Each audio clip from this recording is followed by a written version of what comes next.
Sur Zouk TV, des témoignages, des études, des échanges, l'association Les Jardiniers du Bonheur vous présente un cœur à cœur, une émission fraîcheur pour apprendre à cultiver le meilleur avec Jésus. Bonjour, bonsoir, d'où que vous soyez, nous sommes heureux que vous nous accueilliez chez vous. Aujourd'hui, nous sommes au jardin pour un cœur à cœur spécial avec Jésus. Dites-moi, chers amis téléspectateurs, nous avons tous et nous aspirons tous à une vie épanouie, une vie pleine de liberté, où nous pouvons virevolter, nous amuser, marcher, respirer, partager notre amour en toute liberté. Et pourtant, sur la route de la vie,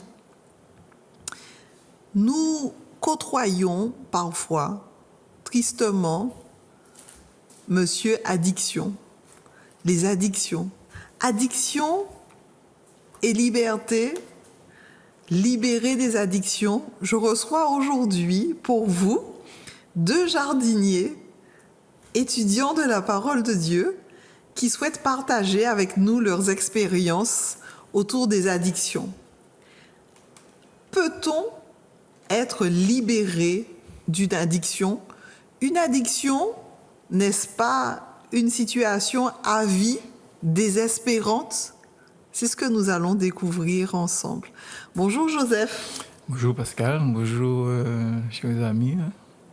Bonjour William. Samuel. Ah, il est réveillé. Hein?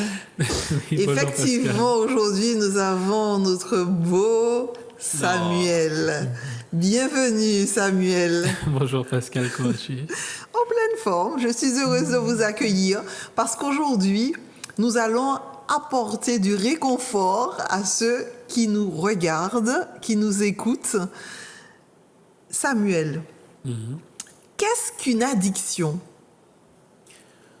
Je pense qu'on peut définir une addiction comme étant une chose dont on ne peut se passer, c'est-à-dire lorsqu'on a besoin d'une chose pour vivre, une chose dont on ne peut pas se passer, une chose qui nous est insupportable physiquement et moralement, bien là on peut parler d'addiction. Il y a des addictions à de nombreuses choses. Il y a des addictions à la pornographie, il y a des addictions à l'alcool, aux drogues, aux jeux vidéo. Il y a des addictions dans de multiples domaines, à la nourriture également. Je connais des personnes qui ont été addictes à de nombreuses choses pendant de nombreuses années et d'autres qui le sont encore.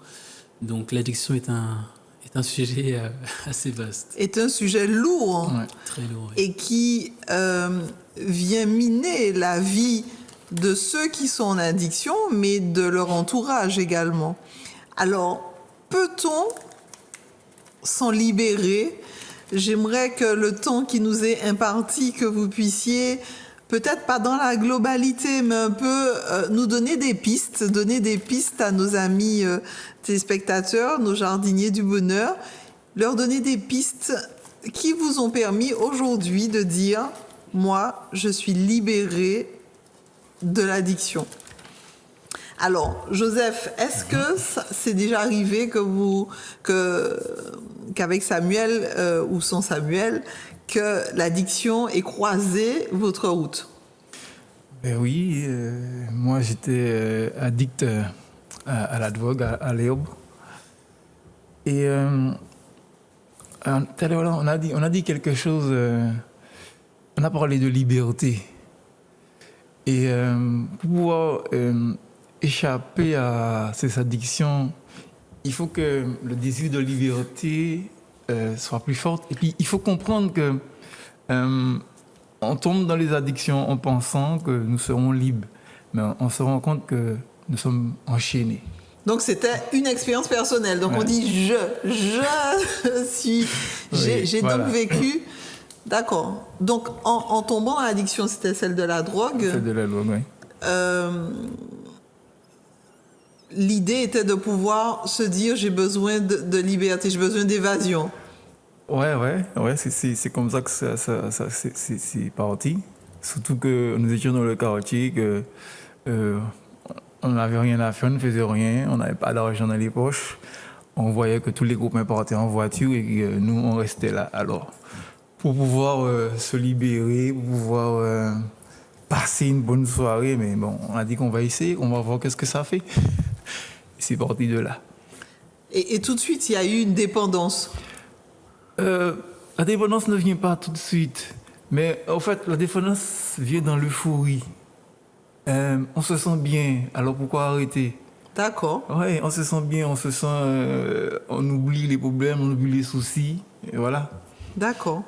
Samuel, est-ce une expérience similaire s'agissant de l'alcool, je crois? Quel type de dépendance auquel vous avez été soumis?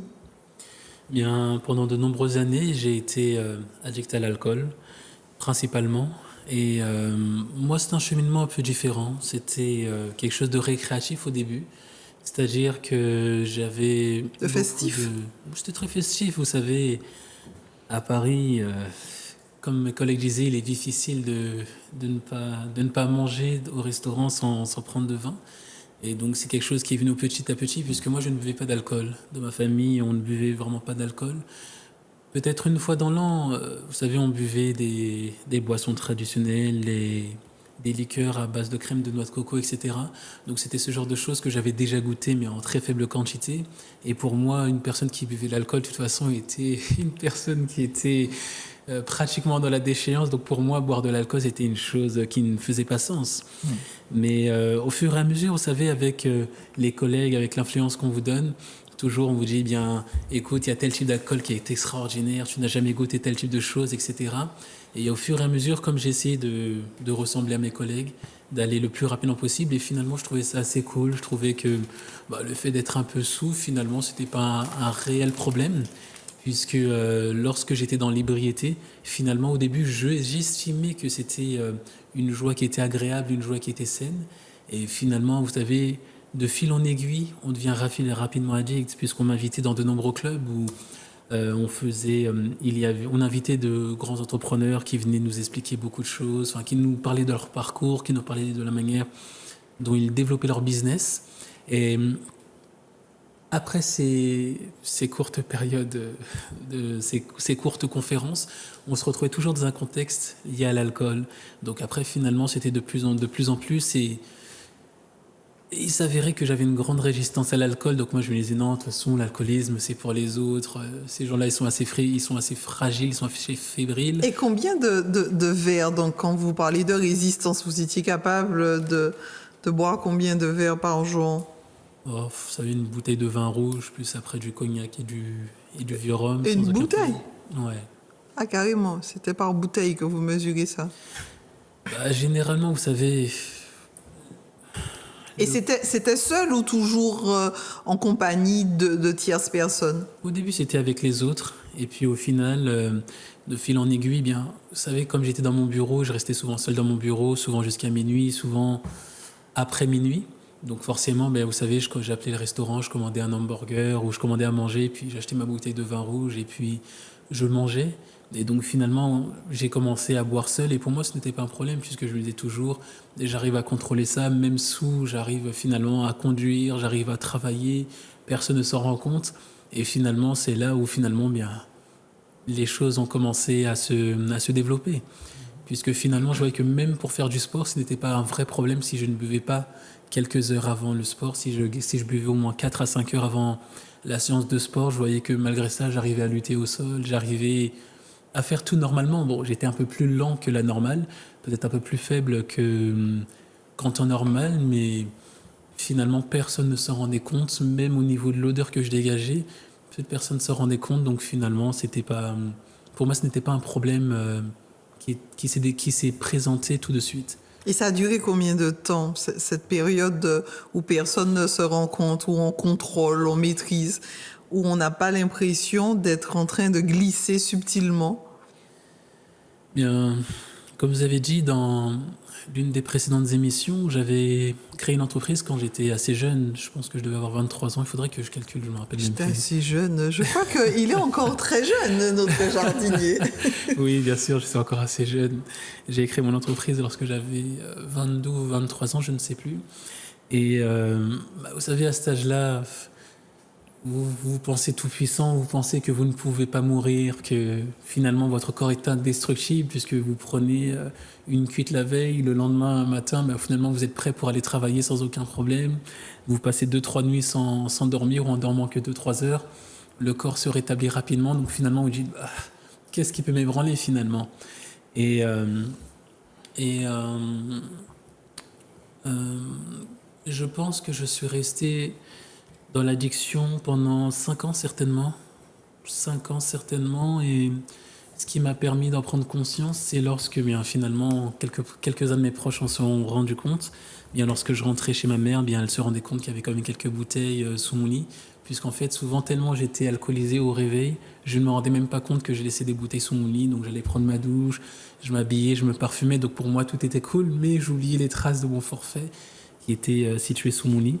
Et finalement, bien, au fur et à mesure, c'est certain que ma mère a commencé à s'en rendre compte. Quelques amis ont commencé également à s'en rendre compte, puisque j'avais également des bouteilles d'alcool dans ma voiture. J'en avais une qui était souvent sous le fauteuil, une autre dans la boîte à gants.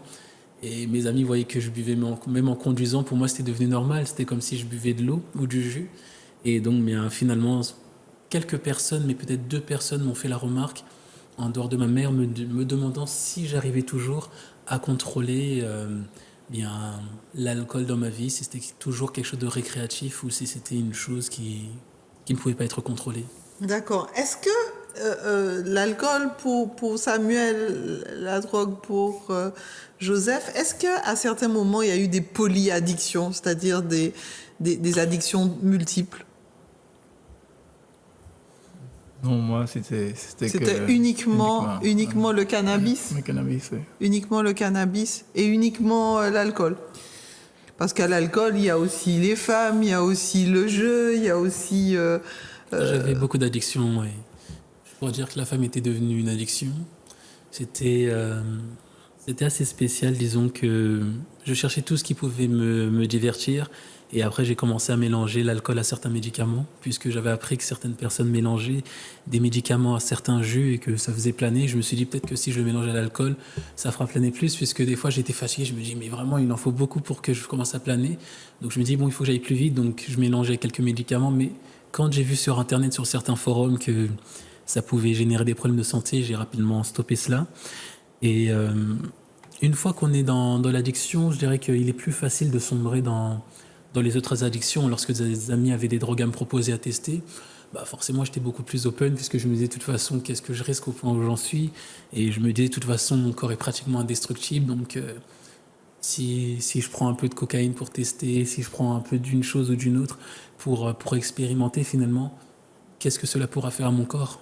Donc, recherche de plaisir, on est d'accord, et fait de toute puissance. Qu'est-ce qui conduit à l'addiction? Une souffrance, une perte, des incompréhensions, une douleur? Est-ce que vous avez eu l'opportunité de vous interroger là-dessus? Au départ, ça peut être juste pour s'amuser comme ça. Mais, pour vous, ça a été de tester. Voilà, mais au fur et à mesure, ça commence à combler d'autres vides. D'autres vides. Et le 1er juin, on a vu que c'était bien, on a oublié certains trucs. Et là, on tombe sur un problème, eh bien, on va se réfugier. Là, puisque ça aide à oublier. Et ça, c'est comme ça. Et vous êtes resté, Joseph, combien de temps en addiction? 5-6 ans. 5-6 ans aussi. 5-6 ans. D'accord. Et donc, on a passé le cap de combler un vide, d'entrer dans quelque chose d'euphorique, donc chercher l'euphorie en permanence. Mais est-ce que vous êtes interrogé sur qu'est-ce qui a déclenché? Pour Joseph, c'est le désir de tester quelque chose de nouveau. Et pour vous, Samuel? Je dirais que je pense que c'est un mélange de plusieurs choses. Moi, j'ai toujours recherché l'adrénaline, recherché l'excitation. Et l'alcool bien arrivé à m'apporter une forme d'excitation que je n'arrivais pas à atteindre avec d'autres choses. J'ai toujours aimé que les choses aillent très vite, que les choses soient vécues à 100%. Enfin, en tout cas, comme j'estimais qu'elles devaient être vécues pleinement. Et finalement, l'alcool me faisait sauter beaucoup de barrières, faisait sauter beaucoup de limites. Et finalement, bien, On est en désinhibition. ah, totalement, vous savez, avec l'alcool, j'étais capable de faire des choses que je ne ferais jamais en temps normal. J'étais capable de... Oui, totalement, j'étais capable de faire des choses tellement folles, tellement stupides. Et je me suis même trouvé capable de signer des contrats sur l'effet d'alcoolémie. Vous savez, comme je vous disais la dernière fois, je suis dans le secteur du bâtiment. Et je vais vous donner un exemple. Un jour, j'avais rendez-vous avec un client et c'était le jour de mon anniversaire. Et un copain me dit, ouais, il faut qu'on aille fêter, etc. Mais on avait tellement bu. Et j'avais prévu de dessiner le plan de mon client durant la soirée pour voir le client le lendemain matin. Mais j'étais tellement déchiré que j'ai dû dormir dans ma voiture avec mon pote. Donc le matin venu, aux alentours de 8h30, lorsqu'on commençait à émerger, je le dépose chez lui. Et je vais au rendez-vous chez mon client, mais je me rends compte, mince, je n'ai pas dessiné mon plan, je n'ai rien du tout, et je suis tellement déchiré que j'ai du mal à parler. Et comme j'avais du mal à parler, je ne voulais pas que mon client se rende compte, puisque c'était un client qui voulait dépenser un projet énorme sur sa construction. Mais je me suis dit, la seule chose que j'ai, c'est que je vais faire le mec créatif, je vais dire non, j'ai une superbe idée durant la soirée, mais je n'ai pas eu le temps de la mettre sur papier. Donc finalement, je suis allé chez le client, je me suis mis à dessiner devant le client. Mais j'étais tellement défoncé, pour parler clairement, que j'ai dessiné une chose qui était totalement illégale. Et je m'en suis rendu compte que plus tard. Puisqu'en fait, je ne voulais pas parler, je n'arrivais même plus à parler. Mais pour moi, je gérais encore, je me disais simplement que je n'ai pas attendu assez longtemps pour pouvoir émerger, pour pouvoir aller travailler. Et finalement, ça s'est retourné contre moi, puisqu'une fois que je suis redescendu, je me suis dit, mais qu'est-ce que j'ai dessiné? C'est super joli ce que j'ai dessiné, mais c'est irréalisable, c'est juste impossible. Et finalement, bien, lorsque j'ai compris cela, j'ai essayé de trouver beaucoup de manières pour m'en sortir. Mais finalement, c'était une perte et vraiment une très grosse perte pour mon entreprise, puisque c'était un client qui voulait dépenser un peu plus d'1 million d'euros sur un projet. Et bien, finalement, c'est une chose qui a été perdue. Et à partir de là, j'ai commencé à me rendre compte que ça pouvait être un problème, puisque je me suis dit comment je peux arriver à un état où finalement je ne peux même pas parler correctement, où j'ai peur d'ouvrir la bouche pour que mes clients ne se rendent pas compte. Mais monsieur Etienne, qu'est-ce qui vous arrive? Vous avez pris quelque chose, c'est le matin, le soleil vient de se lever, vous êtes déjà dans cet état-là. Et c'est à partir de là où j'ai commencé à me poser des questions, à me demander comment inverser la tendance, comment revenir sur les rails. Mais là, c'était vraiment quelque chose de très difficile, puisque dans le même temps, j'aimais beaucoup l'alcool, j'aimais son goût, j'aimais son parfum, j'aimais les sensations que ça me procurait. Je sais que même les gens, enfin, lorsque j'allais en club, je ne sortais pas toujours avec les mêmes personnes. En fait, en fonction des clubs où j'allais, je sortais avec certaines personnes. Donc certaines personnes ne me connaissaient que sous un jour et d'autres me connaissaient que sous un autre jour. Donc je sortais lorsque j'étais à fond dans l'addiction, lorsque j'étais totalement défoncé, je ne sortais qu'avec un type de personnes parce qu'ils étaient comme moi. De telle sorte que finalement, personne n'était en mesure de me dire « Mais Samuel, tu déconnes. Samuel, il y a telle chose que tu fais qui n'est pas bonne. » Je catégorisais les amis en fait en fonction de ce que je faisais, en fonction des endroits où j'allais. Mais ça, c'était déjà avoir une certaine lucidité, malgré une certaine lucidité dans la ruse, en tout cas en privilégiant un type de public par rapport à un autre. Alors, ce que nous notons, c'est que l'addiction... Il y a un lien d'affection qui se crée quand on commence à aimer ce qu'on fait. Parce que au départ, j'aime le goût, j'aime le parfum, les sensations que ça procure. Est-ce qu'il faut tomber au fond du trou, être au fond du gouffre pour se rendre compte que finalement, on a besoin d'aide? Est-ce que vous êtes tourné vers quelqu'un, vers une structure? Qu'est-ce qui a créé le déclic pour que vous puissiez sortir de cet état de déchéance que je pense que Samuel nous a parlé de sa perte financière, mais Joseph pourrait nous dire qu'il a perdu peut-être autre chose. Surtout des problèmes, des complications. Je suis arrivé un moment à penser au suicide. D'accord. Et c'est vraiment c'est difficile, c'est compliqué. Et ce qui m'a aidé, c'est en fumant et dans la méditation, je me suis demandé, est-ce que mon corps même a besoin de ça? Est-ce que ma chair, mon cœur, mes poumons, est-ce qu'ils ont besoin? Est-ce qu'ils veulent de ce que je suis en train de leur donner? Et je suis quelqu'un que j'aime beaucoup la liberté. Je veux être libre de faire ce que je veux. Et avec la drogue, je me suis rendu compte que je n'étais pas libre. Ma bonne humeur dépendait de la drogue. Si j'avais pas la drogue, ça n'allait pas. Et je me suis dit non, c'est pas possible. Ma vie ne peut pas dépendre de la drogue. Et c'est le premier déclic.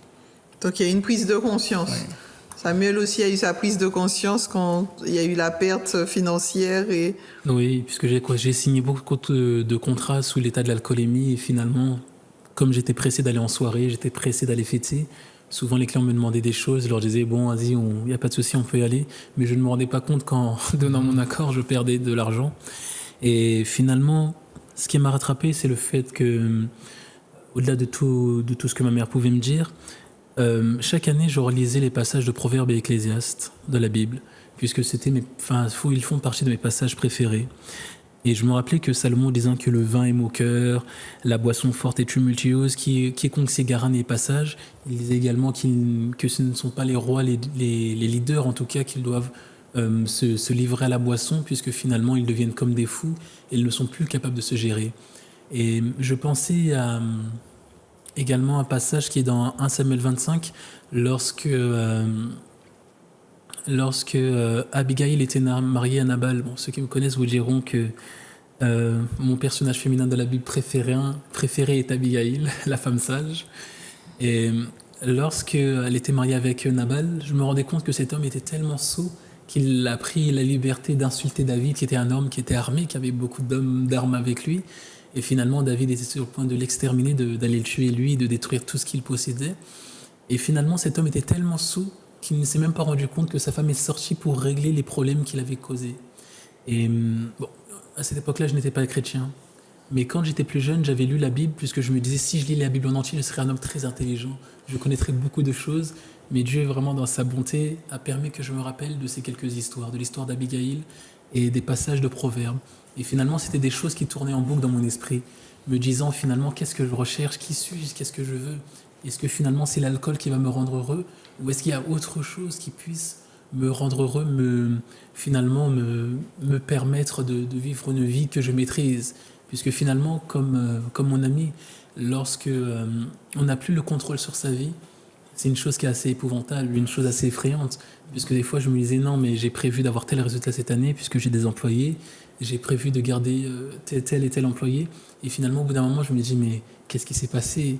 Il me manque, je ne sais pas combien de milliers d'euros sur mes comptes, il me manque tant d'argent. Et là, je me dis, mais comment est-ce que ça peut arriver? Et jusqu'à aujourd'hui, il y a des périodes où je ne sais même pas comment j'ai fait pour dépenser autant d'argent.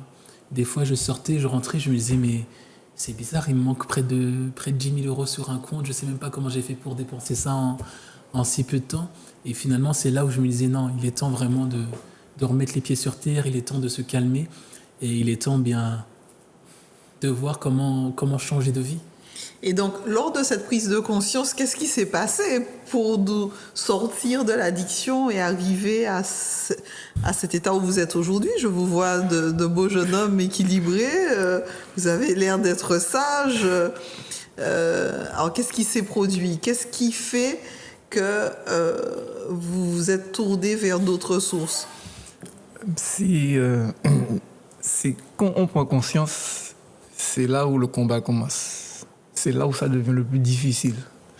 Quand on prend conscience, quand on veut s'arrêter, et nous sommes incapables de pouvoir arrêter.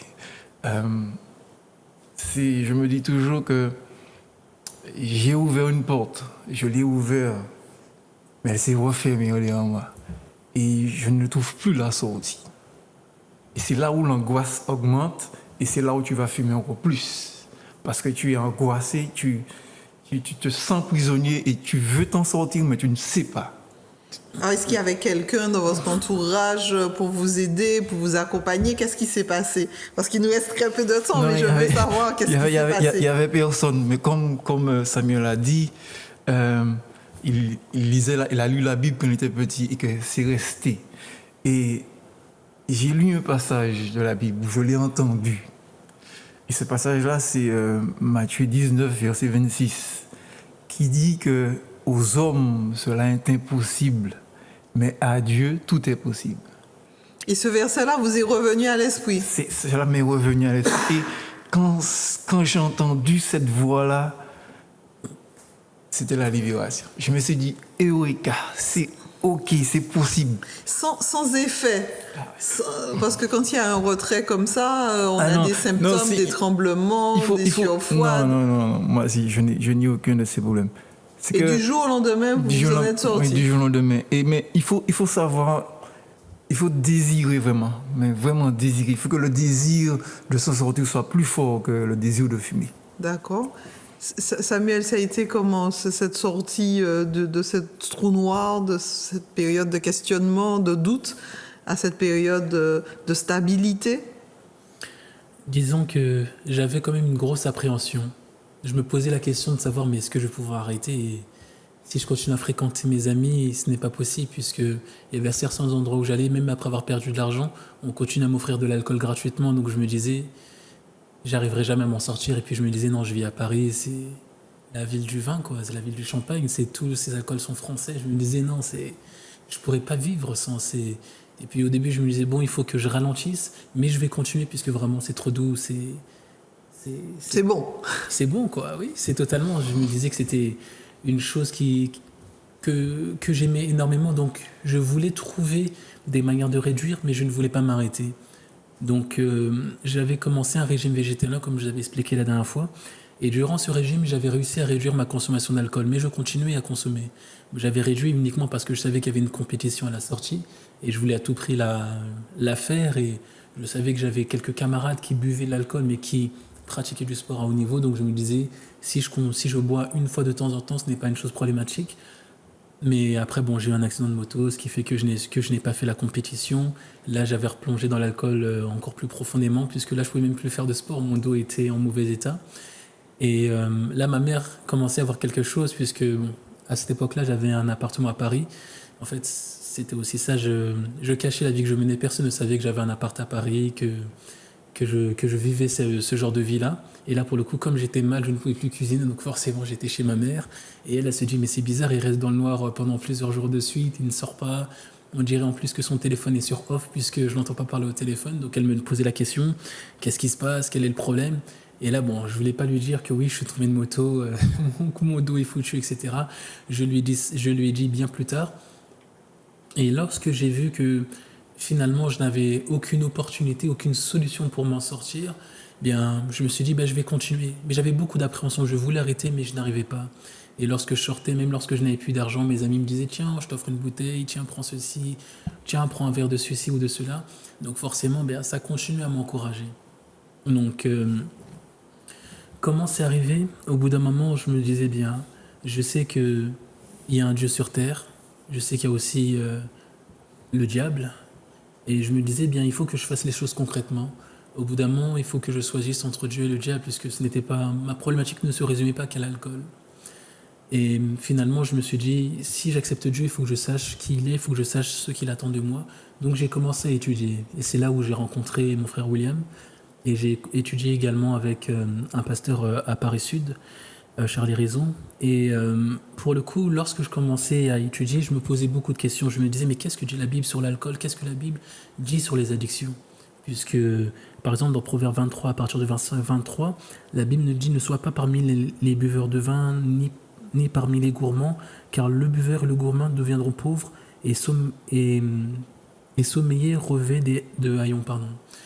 Et c'est là où je me disais, mais finalement, si je veux réussir, puisque je voulais devenir riche, et je me disais, mais si je veux devenir riche et je bois de l'alcool, comment est-ce que cela est possible, puisque je ne me contrôle même pas, je ne suis même pas en mesure d'avoir des négociations qui soient claires, qui me permettent d'aller jusqu'au bout de mes projets. Et là, finalement, je me suis dit, j'ai vu de la Bible que lorsque certaines femmes, comme on parlait de la personne qui avait été guérie par la foi qu'elle a montrée en Dieu, un jour, j'étais voir une amie qui s'appelle Orlane, on devait aller faire du sport, Et finalement, elle voyait bien que j'étais pas en état de faire du sport, mais c'était la première fois que ça se voyait sur mon visage, sur mon corps, que là vraiment j'étais déconnecté, que je n'étais pas en mesure de faire quoi que ce soit.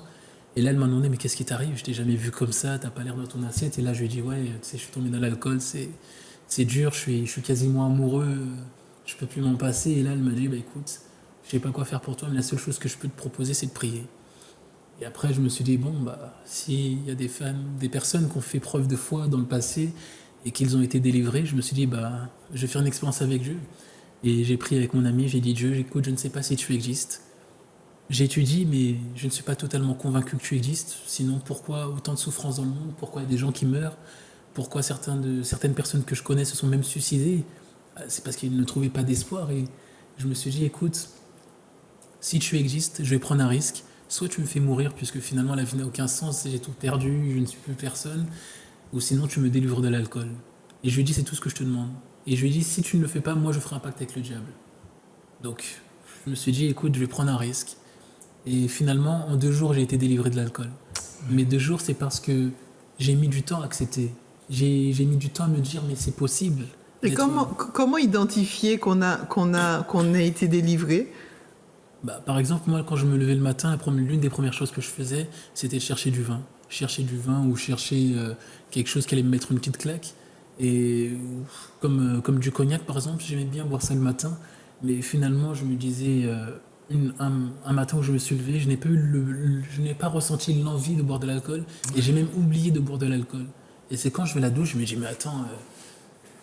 J'ai pas bu d'alcool aujourd'hui.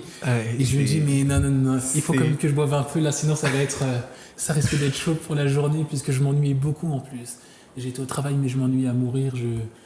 J'avais du mal à supporter les gens qui étaient à mes côtés. Et là, je me disais, bon, je vais boire un peu. Donc j'ai bu un peu le midi. Et après avoir bu, je me disais, bon, ce soir, je vais sortir, mais est-ce que j'ai besoin de boire ou quoi? Donc j'ai bu un tout petit peu, mais c'est là où je me suis rendu compte que j'ai bu un verre au lieu de grandes quantités. Et là, je me suis dit, bien, peut-être que je suis guéri. Et là, je continue à prier, je disais, mais Jésus, est-ce que tu m'as guéri? Est-ce que tu m'as délivré? Si tu m'as délivré, donne-moi un signe. Et dans ma tête, je me disais, mais il faut agir par la foi, il faut avoir de la volonté pour que lui-même puisse accomplir cela, puisque je voyais quand j'étudiais la Bible que Dieu ne faisait jamais quelque chose pour forcer les gens. C'est contre le caractère de Dieu de forcer les gens. Il n'est pas un violeur. Il est obligé d'avoir notre aval, d'avoir notre acceptation pour pouvoir faire ce changement. Et c'est là où finalement, bien, le 2e jour, j'ai dit, bah, écoute, je pense que je suis délivré, je pense que je suis guéri, donc ça va me faire un peu bizarre de marcher sans planer, mais j'accepte. Et ce jour-là, c'était le jour de la délivrance. Et je peux vous parler encore d'autres amis qui ne connaissaient pas encore Jésus, qui n'avaient jamais rencontré Jésus dans leur vie, qui simplement, lorsqu'elles étaient enfants, avaient entendu leurs parents parler de Jésus. Il y a par exemple des personnes qui étaient addictes à la cocaïne, qui n'allaient pas dans des églises, qui n'étudiaient pas du tout, mais qui avaient vraiment de grosses addictions. Pour vous dire, même avec ces personnes, lorsqu'on buvait de l'alcool, souvent, on avait pris une habitude et que j'avais gardée après, c'était de mettre de l'alcool à 90 dans le rhum, parce qu'on trouvait que le rhum n'était pas assez fort. On essaie de l'aromatiser un peu. Et finalement, cette personne-là, un jour, me dit, écoute, Samuel, tu sais comment j'ai été délivré de la coke? Je lui dis, non, je sais pas. Elle me dit, bah écoute, un jour, j'ai prié, j'ai dit, bah écoute, Jésus, si tu existes, je veux que tu me délivres, sinon tu me fais mourir. Et cette personne a été délivrée en très peu de temps également, et c'était toujours l'acceptation qui a fait que cette personne puisse être délivrée. Et cette personne que je connais, qui est une amie proche, n'a jamais replongé dans cela. Et j'ai encore d'autres témoignages, d'autres amis qui ont le même témoignage en disant « Seigneur, délivre-moi de ce en quoi ils avaient l'addiction, que ce soit la pornographie ou autre. » Et Dieu les a toutes délivrées les unes après les autres. Parce qu'on pense souvent que la Bible ne parle pas des addictions, mais quand on lit les proverbes, etc., la Bible nous parle des effets que créent les addictions, et notamment en prenant l'exemple de l'alcool. Merci pour ce puissant témoignage. Nous retiendrons, chers amis jardiniers, merci Joseph, merci Samuel, qu'il y a une libération possible aux addictions. Il suffit de dire, Seigneur, viens à mon secours, délivre-moi. Et les 2 expériences que nous avons eues et celles que vous nous avez racontées, Samuel, nous montrent qu'il tient toujours à ses promesses. Les addictions, on peut en être libéré. Nous avons eu les témoignages de ces jeunes hommes et de leurs amis. Alors nous le croyons. Merci Amis jardiniers, nous croyons que c'est possible. Il suffit de prier et il répond au cœur sensible et au cœur sincère. Merci à vous de nous avoir suivis en espérant que ces témoignages vous aient fait grand bien. Et nous vous disons à très bientôt pour un prochain Cœur à Cœur.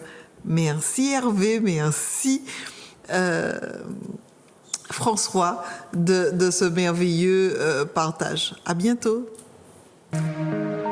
Sur Zouk TV, des témoignages, des études, des échanges. L'association Les Jardiniers du Bonheur vous présente un Cœur à Cœur, une émission fraîcheur pour apprendre à cultiver le meilleur avec Jésus.